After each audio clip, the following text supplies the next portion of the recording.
Welcome, welcome, welcome everyone to Sister Wives with Mary Jane K. Today, I'll be giving my commentary on Season 2, Episode 2 of Sister Wives, entitled Free Range Browns. If you guys could please like, share, and subscribe to my channel, I would greatly appreciate that more than you know.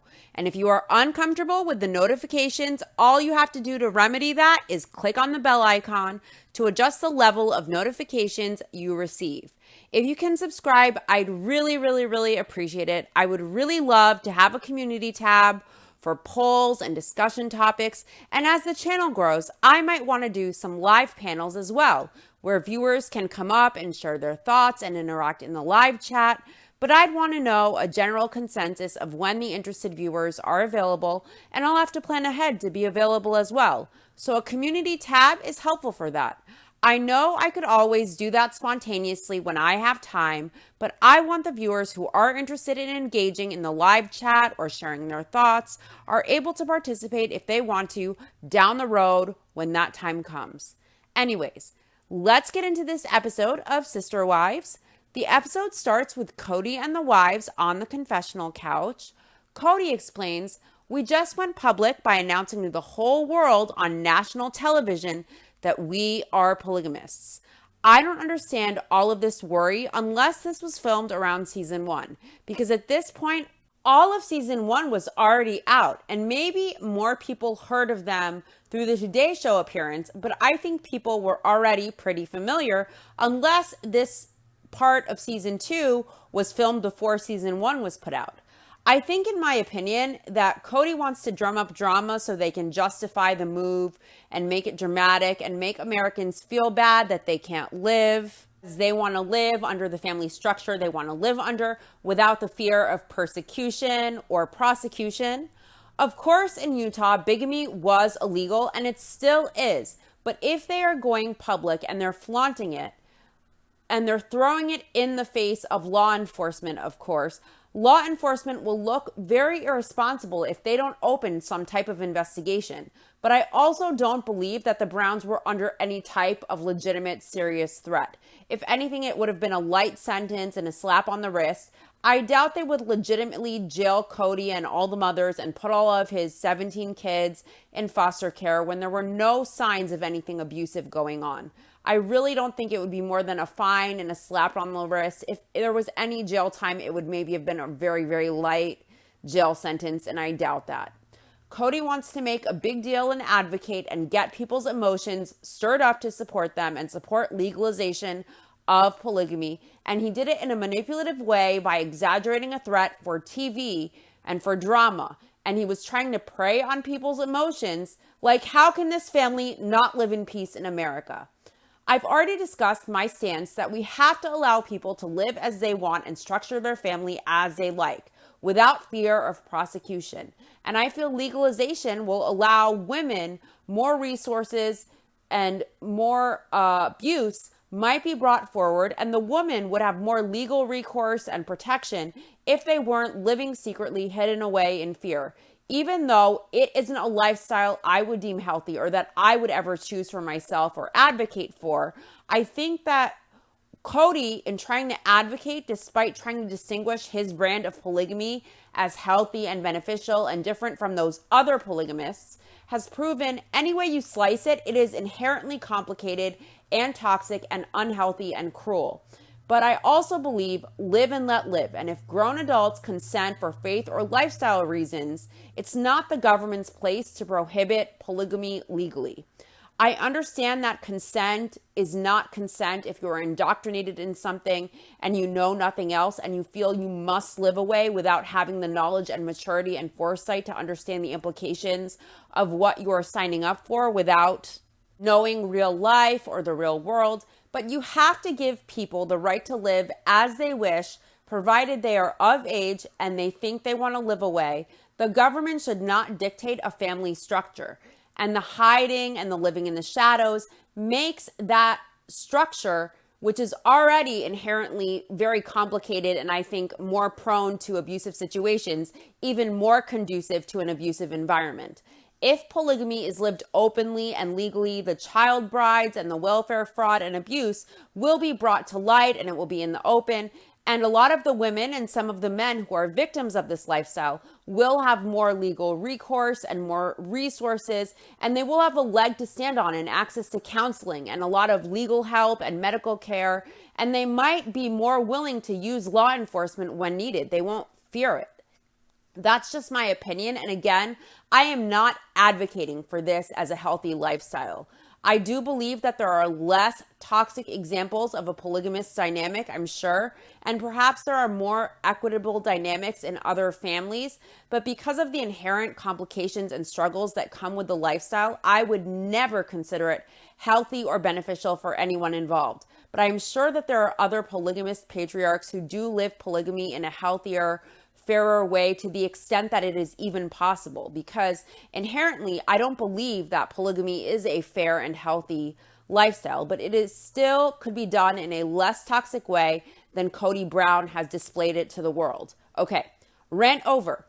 Cody says after announcing on national news to the world that they are polygamists, a lot of things have happened, that they have had a lot of news agencies contacting them, and they have had cameramen and photographers at their house. And on top of all of that, they have had the Lehigh City Police Department announce that they were investigating their family. So it has been stressful and heavy and troubling to the kids. So they want to get back to normal, and they want to go back to Cody's dad's ranch in Wyoming to play cowboys. And this is the same romantic honeymoon paradise Cody took Mary, Christine, and Janelle to for their 3 to 4 day road trips for honeymoons, for their epic honeymoons, the Wyoming lovers paradise that was equal in Cody's eyes to Robin's 11-day getaway to San Diego. It even included things like crossing off bucket list items. I want to see how romantic the place is at Cody's parents' house. I'm sure every woman dreams of a honeymoon at their groom's parents' house. What a great place to enjoy sex and love. When the Browns get to Wyoming, they're going to repaint Cody's mom's house, and they're also going to help Cody's brother-in-law, Tim, on a cattle drive. It will be hard work that will feel kind of like a vacation, Cody says, because it's different than what they are doing. The ranch has been in Cody's dad's family for 5 generations. He says it's nice to get back there and reconnect and to see the family. He can go with his whole family and all of his wives, and there is no discrimination and there is total acceptance. I love how Cody complains about all the discrimination when his religion that he follows, that he believes in and has based this lifestyle on, discriminates by not allowing people of color to have priesthood positions. And that's all good for Cody, but he doesn't want discrimination himself for being a polygamist. I find that to be very hypocritical and incredibly inappropriate, and I cannot wrap my mind around a faith that feels that some human beings can't be in the most ordained positions. I think that it's counterintuitive to the concept of God and to spirituality, in my opinion, and to the idea that all souls are equal in God's eyes. They want acceptance, but do they accept?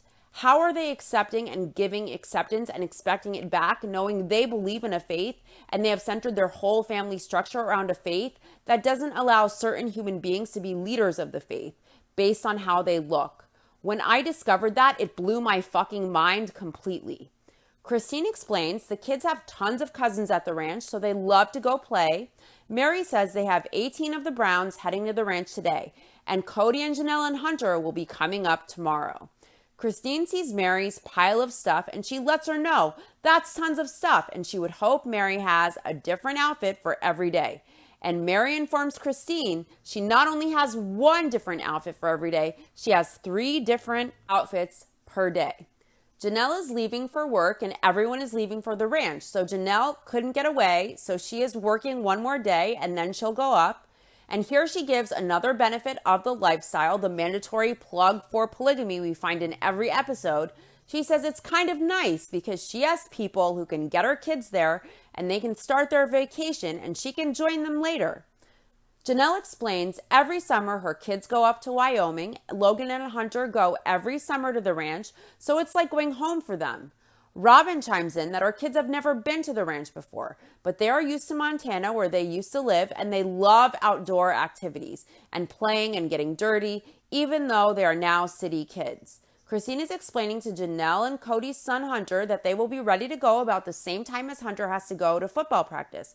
So they should be out the door around 4 or 4:15, and Hunter jokes, so like 6? Because the Browns are usually late, of course. Mckelty informs Christine she is not even halfway packed yet. She still has to pack everything, and she doesn't even know what she is going to wear. And Christine informs her that they are leaving in half an hour. Christine says they have tried to shelter their kids from the pressure and from the media or from the investigation. Christine says it's a weight that they feel as adults, and that's where it stays. And Cody says they don't want to put that on the kids. Christine says no, they need to be kids. Cody says they are seeing things and they are hearing things and they have kids at school asking them, and they are trying to protect their kids from that. Robin says there is truth in the fact that your children will feel the heaviness you are feeling, even if they don't know why or what it is. And she thinks for them to be able to go there to Wyoming and go, I'm leaving that behind, then the kids can relax as well. The wives decide who will drive what and who they have space for in each car, and they get packed up and loaded and going. And Cody tells cameras he is actually going to have an hour at the house by himself. An hour by himself there, and he was going to go back to work, but he is not now, man. I wonder what he will do alone, or do they have Covenant eyes on their computer, I wonder. Logan says naturally an 8-hour trip, he thinks, will be a 12 or 14-hour trip with all of the potty breaks they're in for a long trip. Logan, like his mom Janelle, of course, is always the voice of reason and the practical one and the wise one. I can remember when they were in Hawaii and there was a luau and there would be pork and Cody doesn't eat pork and Cody was flipping out. Cody was acting like a child. And Logan said something to the effect of, well, just don't eat it. Cody announces he wants his alone time. He asks, can you all leave now? Christine announces, now we're really off, and it's like 6 o'clock. We are 2 hours late. And it's just as Hunter predicted when he said like 6. Robin explains they get on their way and the kids are starting to sleep and settle in and they're driving up a mountain. And all of a sudden, Robin's car started making a horrible noise. So she pulled off to the side of the road to see what the car would do, and it was done. It was stopped. And she looked, and there was all this smoke coming out of the engine. Now, this is not the first time that the Browns have experienced car problems on long road trips. Like when they moved to Vegas, they had the tire issue, and then also another issue on the trip to the Dargers last season. So car trouble is nothing new for the Browns. Logan explains the radiator fluid was everywhere and the car was steaming. So Logan is thinking they ran out of oil and they overheated. So they sent Christine to get some oil and radiator fluid. Mary says this is putting a kink in the trip. If you are taking an 8-hour road trip and driving up and down mountains, would you not check your oil levels and tire pressure just like you would check the gas level in your tank before you leave, especially driving in a caravan with 18 other people? Mary announces that they were stuck on the side of the road for about 3 hours and they were not even an hour away from home yet. It took them 4 hours to get 1 hour from home, she says. Cody says this is the first 4 hours of a 4-day trip. He jokes, wow, what a beginning. Wonders, how's this going to go for us? He says the stress levels were pretty high. They dumped the fluids in and it was pointless. Cody says it was the car's last breath and there was no resuscitation. Christine announces on the side of the road that the car won't start. So they are waiting for a tow truck and for the rental vehicle. Mary says, leave it to us to have drama. They ended up getting a rental van. The kids loved it. It was like a big hotel on wheels. Mary says they had to load all the stuff into the rental and they were ready to go again. Cody is in front of his motorcycle during this next scene and he hops on and he rides with no helmet. So Cody has money for a motorcycle and a 2-seater Lexus convertible sports car, midlife crisis car, and a midlife crisis toy motorcycle, while Janelle has to make payments for her daughter's emergency appendectomy because Maddie can't be on her father's health insurance like most other kids. Cody can afford a motorcycle and he can ride with no helmet with all of those responsibilities to his 4 wives and kids. He can get a 2-seater midlife crisis car while his wives have vehicles that regularly break down that they need for family travel purposes. But Cody can't pay for his children's surgeries and his wives have to make payments for things like that are emergencies. Why didn't Cody sell his motorcycle? He's such an idiot. Why isn't he wearing a helmet also, knowing he has 20 people dependent on him? Selfish much? What an irresponsible idiot. Cody explains that the Suburban that broke down was towed to Rogers Automotive, and we see him drive his midlife crisis motorcycle with no helmet back to the tow place to see what the damage is. Why be so fucking stupid and irresponsible knowing the amount of people who depend on him? The motor is shot on the Suburban and the radiator needs replacing. Cody asks, what will it cost him? And he jokes, maybe he ought to fold his arms so he doesn't reach across the counter. Maybe he should sell his midlife crisis convertible so he has a car suitable for a family in case of emergencies like this. And maybe Cody could sell his motorcycle to help pay for Maddie's emergency surgery. It shouldn't be on Janelle. I want to point out that Janelle was responsible enough to work a job that has health insurance, but she had switched jobs and the insurance wasn't in order yet. It hadn't kicked in yet. If Cody was able to have 13 kids, he should also be able to foot the bill as their father for any health issues that pop up. And if he can't list his kids on his health insurance, he should be the one responsible, or he shouldn't be having kids. Any other child's emergency appendectomy would be covered by their father's health insurance. But he has put his kids in the precarious position of not always having the luxury of health insurance through the father's employment benefits. And if he can't list them, he should still be able to cover it financially as a responsible father. He can ride a motorcycle with no helmet with 20 people depending on him. He can have a luxury 2-seater sports car not fit for a family and a motorcycle when he can't afford all of his kids' medical costs. That's incredibly irresponsible and selfish, in my opinion. He should be more practical or wait to have his midlife crisis accoutrements and toys. It will cost over $5,000 to fix the Suburban. Cody says, wow, and he shakes his head in disbelief, and he says he doesn't think he can replace it or come close to replacing it for that amount. So they have to determine as a family if they can scrimp somewhere else or make something else take the pain. So he just has to talk to the family. Why should the family scrimp? Why isn't Cody considering getting rid of his midlife crisis toys?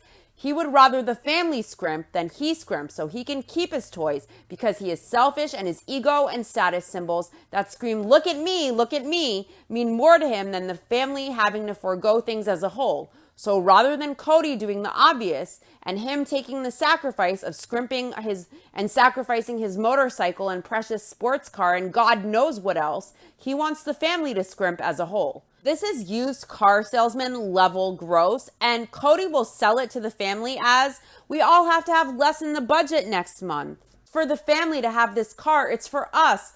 All of us, the whole group, when it isn't necessary. He can handle it himself like a man and sell his toys. But Cody would probably never consider it. He wasn't even responsible enough to consider his 20 dependents to wear a helmet driving his midlife crisis Big Wheels toy to the mechanics. The wives are at a rest stop. Christine tells Mary it's going to be over $5,000 of a grand total for the Suburban to be fixed. So she is thinking they are done and they have to get a different car. It makes Mary sick. Robin is wearing the same nauseating shirt she wore on her sexcation, the striped polo t-shirt with bedazzling on the v-neck, and a long sleeve white shirt underneath for modesty because her uncovered arms would be too sexual for anyone to handle. Robin wants to know, so what was wrong? And Christine explains she didn't want to know all of the details of what was wrong. Robin says, never mind, she will shut up, she can't stand this, and she walks away jokingly.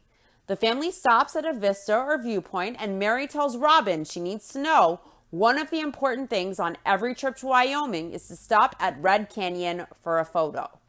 Robin wasn't sure what Mary was going to inform her, and she had bad vibes, she was worried about it, and you can tell she's clearly annoyed. She tells everyone, get out of the van so they can look at Red Canyon. Everyone is getting assembled for the photo, and Einstein Robin tells everyone to put their hands in a Y for Wyoming as she demonstrates for the family what she wants them to do. Of course, Wyoming starts with a W, but Robin isn't the brightest bulb. She used adversary in place of the word adversity in the other episode. She used kickback for pushback last season, and she often uses words incorrectly. So it's not surprising that she tells the kids to make Ys with their arms above their heads for Wyoming. That starts with a W, of course. The woman isn't passing any Mensa tests. The kids start making Ys above their heads, and Mary interjects, Wyoming is a W, Robin, not a Y. Mary mimics Robin's pose and says, you said put your hands in a Y since we are in Wyoming. And she cracks up, and I would crack up too. Cody didn't fall in love with Robin for her intellect. I'll just say that. Cody says the family wanted to get up to the ranch, so they left a day before Cody and Janelle and Hunter did because Cody and Janelle had to work. The primary breadwinners, of course, were Janelle and Cody. Hunter had football practice, so he also went to Wyoming with them. Cody is loading the car, saying they have never left on time before, and most of the time it's his fault. Janelle asks if Cody brought his boots because he looks really awesome on a horse, and she chuckles. Here, that to Janelle, Cody on horseback is a titillating experience. Another thing that really gets Janelle going as far as Cody is she enjoys Cody's hair in a ponytail. That receding hairline is sexy as fuck for her, apparently. But we learned that tidbit in later episodes of the Vegas era. The ranch looks amazing and serene and earthy and peaceful. There are some really gorgeous, beautiful shots of horses and a quaint old house and vast acres and acres of land, as Cody explains that his mom and dad bought the ranch and developed the acres and acres into really good farmland. Cody explains he grew up in the Mormon church and they were not polygamists. The Mormon church does not practice polygamy, so the polygamy thing is a vast gulf between the two religions of Mormon and fundamentalist Mormonism. So there's LDS, and then there is the FLDS, and Cody grew up in the LDS, and then later he became FLDS. Cody explains that while he was serving a mission for the Mormon church, his parents adopted a polygamist faith. His mother developed a belief in the polygamous lifestyle long before she ever entered into it. It was Cody's mom's belief that taught him and opened his mind to it. So Cody thinks his mom was a total force behind his dad coming into the polygamous lifestyle. He says there are multiple families who had the women, the matriarch, and the first wife as the driving force into the polygamous lifestyle and into the Mormon fundamentalist faith. Mary says her mom went so far as to almost saying to her dad, I am moving to another state because I want to embrace this faith and this religion and this lifestyle. Are you coming with me? In my opinion, either the women who propose polygamy are tired of being in the marriage or they're tired of the demands of their husbands, but maybe they don't want to get a divorce and they figure a new wife would handle some of their husband's needs and they no longer wanted to meet those needs themselves. Or Mary and Cody are selling hard that it was the women, the matriarch, who wanted the lifestyle and the faith and introduced it to the man to make it seem as though it was not the man's idea. It was never even a thought in their mind to take multiple wives, but it was their wives insisting they wanted this faith and that the man could adopt it and follow their lead and add more wives. But it was the wives insisting that they wanted this faith and the man could adopt it and follow their lead and add more wives or not. But the women were the ones who wanted it and brought the idea to their husbands saying, we have to do this. I want this. Because then it makes it the women's choice, as if the women are the ones wanting it and suggesting it and opening their men up to it and not the other way around. And I think what they're trying to do is say it wasn't about having different sexual options because the man wasn't suggesting it. The women were insisting in Cody and Mary's families. So they want to make it feel like the women are the driving force and that they convince the men.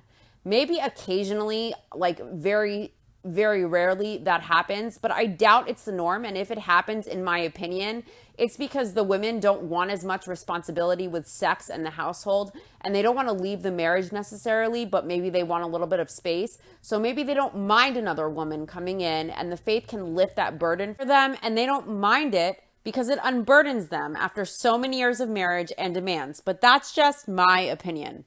The trip took from Thursday night to Saturday morning for the big group of Browns that originally left. Cody and Janelle left a day after them and arrived just 1 hour after them. Robin says the ranch was cute and everybody was open arms. The cousins greet each other and it's really heartwarming. Grandma Janelle, Cody's mom, is there, and Wynn Brown, Cody's dad. Wynn at this time was 75 and he had retired from the ranch. Grandma Cheryl is also there, Janelle's mom. Cheryl says the kids come in the summer often and it's crazy and busy, but they have a good time. Cody says his parents have let them all come up to the ranch in spite of everything that's going on because they are brave themselves and they want to support them. Robin says when she talked to Cody's mom about coming up, she was a little bit nervous, but she knew they needed this break and to be able to go and get back to their roots. What roots for Robin? She just married Cody. Mary explains in their polygamous culture, it's rare for people to let it be known that they are polygamists. Cody says it's kind of like he's outing his mom and dad as well with them being there. Mary says it's a town that is so small that everybody knows their business and they are not necessarily always well accepted. Cody and his mom are hugging and he kisses her a quick peck on the mouth. I have seen moms kiss their kids like that on the mouth really quickly. But I find it on the cheek or the forehead is fine. But in my opinion, even though it's just a quick peck directly on the lips, I think it's just cringe. It reminds me, for anyone familiar with the 90-Day Universe, of Asuelu and his mom's kiss. But it was nothing even close to that level. It's just even just barely pecking on the mouth just harkens that image in my mind. So Cody says his parents' close friends told them they would not do it, like go on TV or have the Browns over during this time. But his family still had them anyway, had them over, had them welcome. Cody says that's his mom, though, that she would fall on her sword for Cody. Cody says when they went public and the investigation was announced, it scared the crud out of them. Cody's mom called Cody saying she was concerned about him. Cody says the heaviness of the police investigation wasn't something he wanted to put on his mother or his father. So it wasn't something they discussed in Wyoming. He wanted to get away from it and he wasn't going to put it on his parents either. Cody explains they went to the ranch for a vacation, but when you go to the ranch, you don't just sit around. It's a working vacation. You don't work, you don't eat type of an attitude up there. So they're going to paint his mom's house and help Cody's brother-in-law, Tim, drive cows to a corral where they're going to separate the calves and vaccinate them. So they got a coat of primer on Janelle, Cody's mom's house. Janelle says her house has never been painted. They live on a ranch, so they don't have time for things like painting. She says it's wonderful. She's excited. There's a scene of Maddie chasing Robin with a paintbrush, and Cheryl, Janelle's mom, and Cody's dad, Wynn's second wife, says they were really excited to have Robin come into the family. She says there is a certain shaking up that happens. Everyone is insecure at a time, but after the dust settles, it just adds assets to the family. Janelle, Cody's mom, and his dad's first wife say they call it a wheel and there are certain spokes in the wheel. Each wife is a spoke in the wheel. And when another wife comes in, then every one of those spokes has to move to be balanced. And the more spokes in the wheel, the stronger the wheel is. That's a cute, quaint metaphor, but I think Grandma Janelle's situation with Janelle's mom coming into the picture as an older woman with only maybe a few kids at home involved was much simpler and uncomplicated than what happened with the Browns. She wanted it, apparently, and brought the idea to Wynn, and she was older. Perhaps she didn't mind as much having another woman come into the picture to satisfy some of the marriage responsibilities that she had grown tired of. She may have welcomed some space and time for herself, and again, it's only one other sister wife, and there was only maybe a few kids left at home, so it didn't really involve a lot of raising kids, and it's a much different situation and a dynamic than the one of Robin coming into the family. That's a very quaint metaphor, and maybe it applied for them, but in the Brown family, Robin coming in broke the wheel.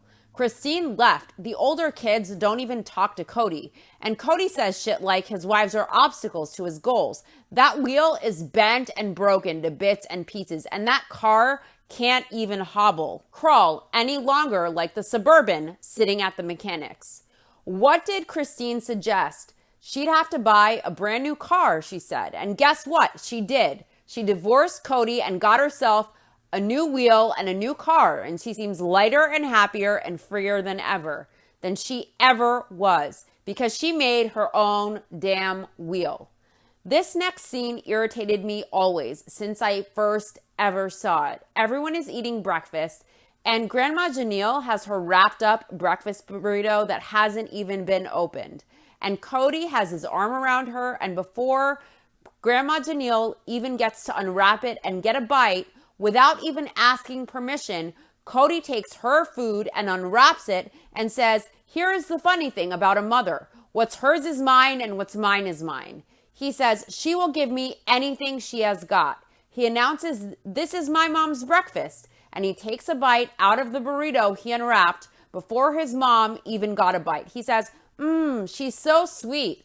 If he loves and respects his mom, and I know he was joking, I know this was a total joke, but it shows how selfish he is, in my opinion, to unwrap her food that she hasn't even touched yet and take a bite without permission. In my opinion, it is rude and it crosses boundaries, and I know that he was just joking, and I know she didn't mind. But knowing your mom is that giving, why take advantage? Maybe it's just cute and sweet, but I would never do that to my mom or dad. I'd find it disrespectful. I'd at least ask first. But in all reality, I'd really just get my own food. I wouldn't eat food off their plate as a grown adult, ever at all, under any circumstances. Janelle says she has said in the past that most of her family disowned her or was appalled when she made the decision to join the faith. The only exception to that is her mother, who was trying very hard to support Janelle's decision. So she came with Janelle to visit the family to see what it was all about, and she also became intrigued with the faith, so she made the conversion of the faith, and then she married Cody's dad, Wynn. In my opinion, I think she visited, and she and Wynn were attracted to each other, so then she decided she'd convert, and Cody's mom probably wanted him to take on another wife because she was tired of fulfilling certain things, and so Cheryl then probably adopted Faith after already having an attraction and a relationship to Wynn. I doubt that the faith intrigued her first, and she just happened after that, coincidentally, to fall for Wynn. That's just my opinion on the matter. Cheryl explains that she got to know Wynn and she became quite attached, but it didn't work that way at first with she and Janelle, Cody's mom, though. Cody explains that Janelle's mom met his dad and they fell in love, and they got married about 3 months before he and Janelle got married. Janelle explains that when Cheryl came into the family, she had a difficult time because she was jealous. She says Cheryl was beautiful, she was educated, she was vibrant, and she took care of her kids, and Cheryl took care of Wynn. She says it was a difficult thing for her for quite a while. Cheryl says it has taken some time, but they finally have worked through all of those things. Janelle says she considers Cheryl one of her very best friends now. She's a delight to be around, Janelle says, and Cheryl also feels the same about Janelle. Janelle says it's one of those joking things that's joked about in polygamous circles, and it's usually derogatory, but she just wants to make it clear that there was nothing funny going on there. It was just a matter of circumstance, and it was just the way things worked out. Cheryl says each wife contributes to the marriage her own self, her own personality, and she's a strength in and of herself. She says Janelle has attributes about herself that give their family strength, and she does too, but they are not the same attributes that they share. Cheryl says if you look at what the other wife has that you don't have as an asset, the fact that you don't have that, it's not a liability. Cody says it's great because he and Janelle have remarkable children, and Janelle and Cheryl are their grandparents from 2 sides. Janelle says it's so great the kids come for the summer and they get to do the whole grandma thing in a compressed experience. Viewers meet Uncle Tim the rancher in his cowboy hat. Logan explains that Uncle Tim is one of the most intimidating people he knows. Uncle Tim greets Logan with, "Hey, hippie head." Tim asks Logan if he wants to go watch wrestling. He asks if he knows what wrestling is. And Christine says, Tim, disapprovingly. Tim says it's not in the back seat with a girl. That's wrestling. But he tells Logan and another brown kid, and I think it's Peyton, but I can't tell, that they're going to be wrestling. Logan says Uncle Tim is funny and you can almost never tell when he's serious, but his humor is serious-based. So when he comes up to talk to you, you listen. Tim asks Christine, "You haven't told your kids about wrestling yet?" And she responds, "No, Tim, thank you very much for taking care of that for us. We actually haven't talked to them." And Tim quips back, "We've all got our purpose in life." And she says, "Yes, thank you. That's nice." Tim tells Cody the difference between his ranch life and Cody's ranch life growing up is they will go slow and enjoy it. Mary says something is bound to go wrong when you just rush through it all. Tim agrees. He says it does.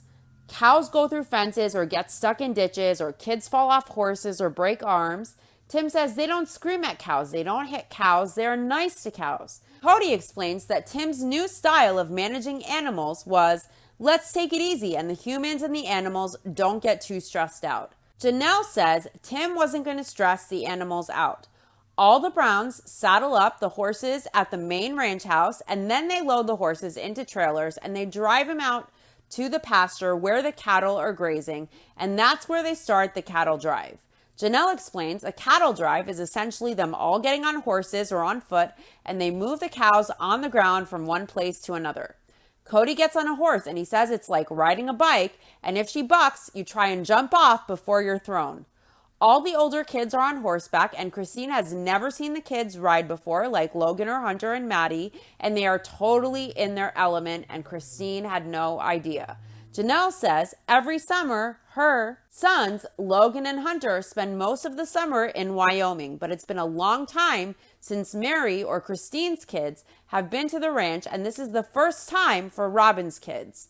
Robin explains Dayton was walking, so he was complaining a bit, but Aurora and Brianna were riding and having a blast. They love horses, so they were having a great time.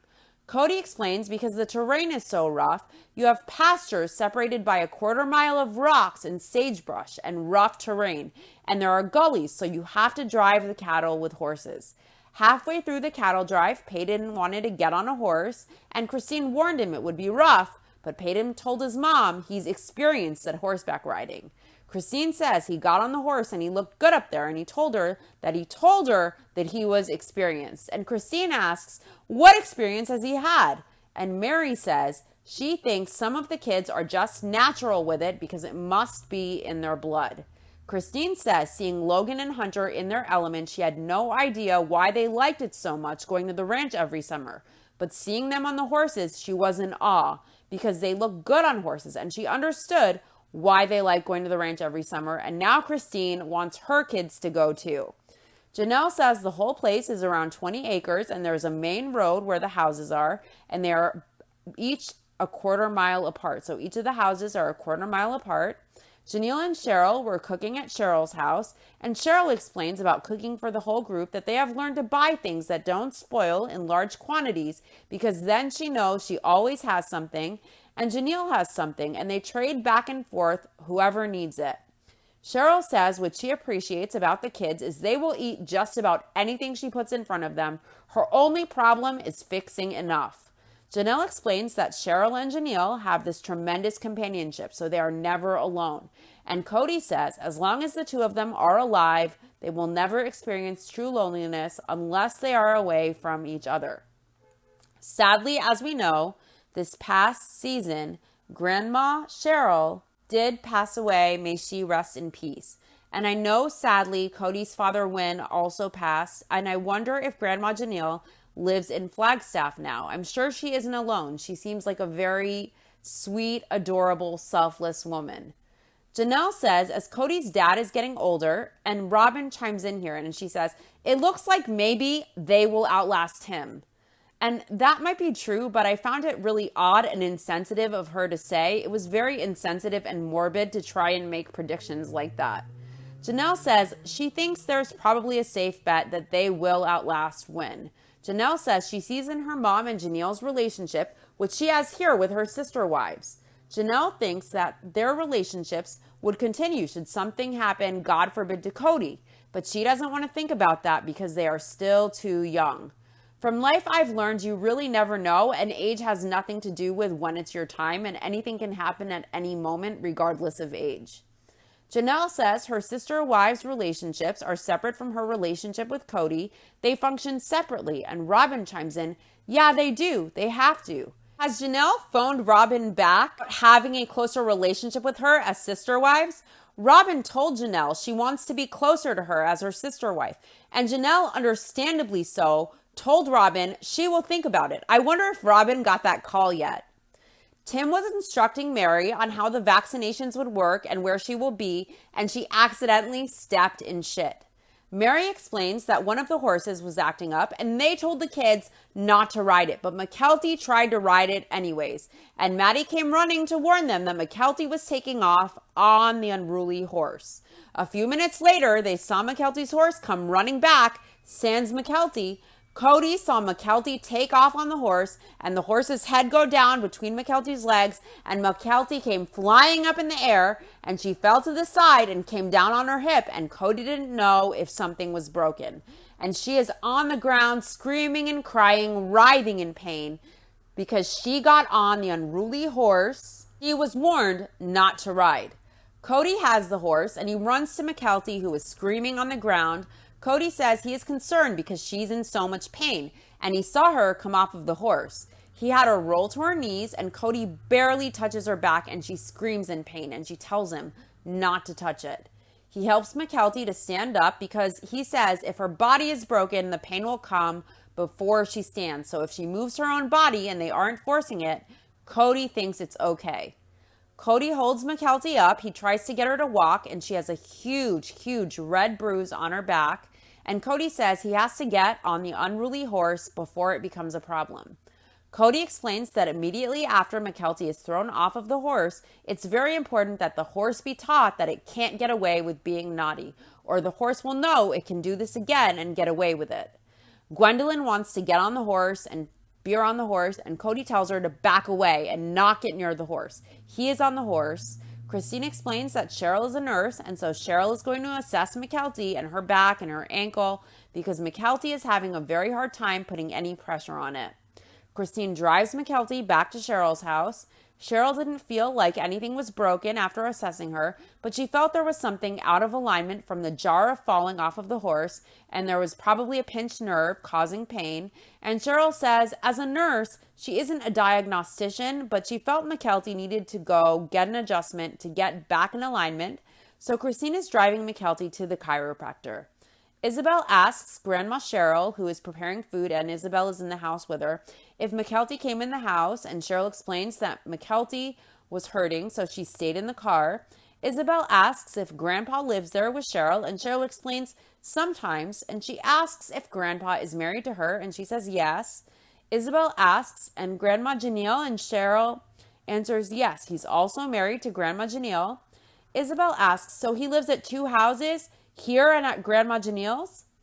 Maddie is talking to her mom, Janelle, and saying she called it very smugly. And Janelle says to Maddie, well, we told her. We said, no kids, get on this horse. And she took off on it.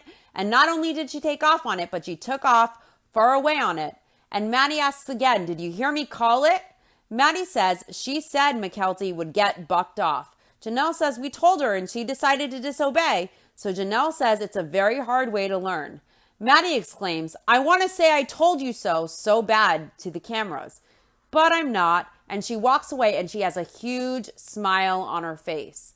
I get everyone warned the kids and Mckelty disobeyed and she suffered for it, but she is in a ton of pain and could be injured. So it's not something to be smiling about so smugly and throw in one's face, no matter how stupid of a choice Mckelty made.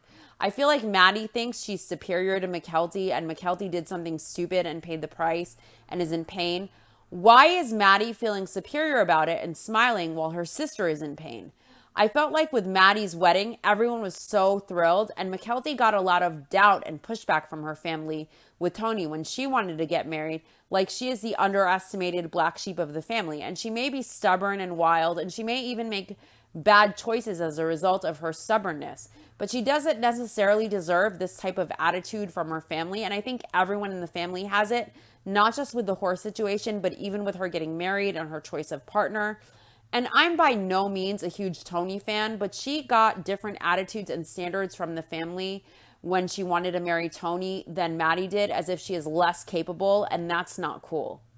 Janelle explains that they were late with the cattle drive because they had all been painting the house and they got a late start, but also Tim, Cody's brother-in-law, wanted to ensure that he did not stress the cows out, so he knew he had to work them in one day. Logan explains they got the cows to the corrals and then they put the cows through a chute so that they could get the vaccinations so they don't get sick, and they had 5 stations. Uncle Tim was vaccinating, Hunter was behind the cows, pushing them up, and Logan was behind the cows' heads, putting the tags on, identify and mark the cows. I wonder how painful this is on the animals. It seems painful. The cows were screaming as they were getting vaccinated and tagged. Cheryl brought the family dinner out to the corral, and I want to know where everyone washed their hands before eating back there. Cheryl is trying to explain what she made for dinner, and no one is listening, so she has to scream loudly to get everyone's attention.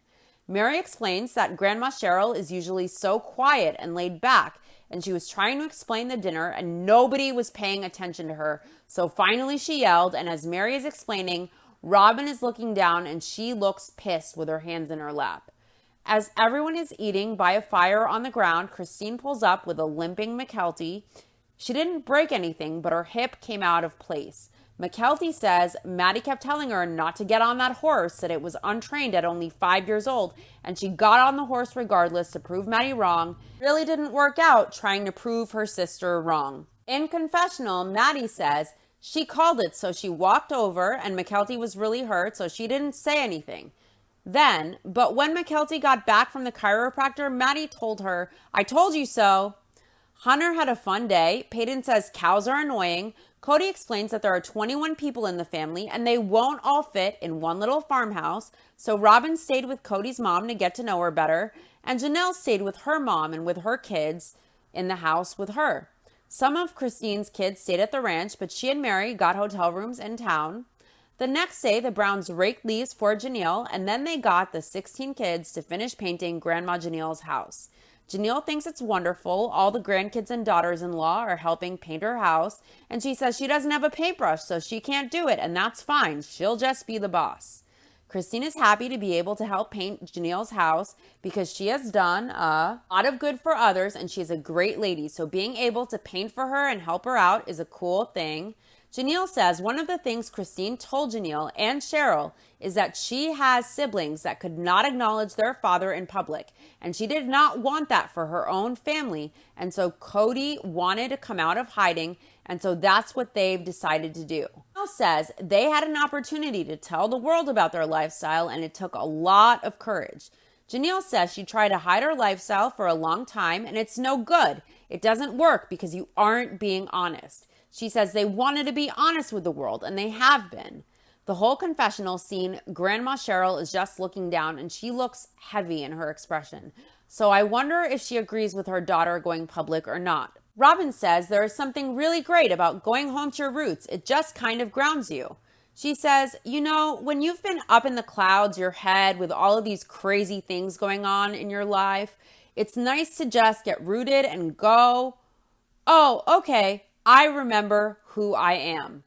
Cody says the kids have been working really hard driving the cows and painting Grandma's house, so to blow off some steam, they are driving over to this big rock to do some climbing and to let the kids have fun, and then they will go back and finish painting the trim on Grandma's house.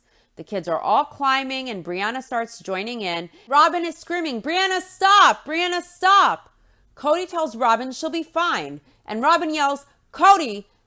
And you can tell her anxiety has reached a level 10. All the other moms are watching from afar. They're trusting that the kids are fine. But Robin, who is so in fear that she can't allow her kids to have any fun, she yells, "They're on a cliff!" Janelle says she is trying to not laugh at Robin. Everyone is chill and everything is fine. Robin is shouting and carrying on as if the sky is falling.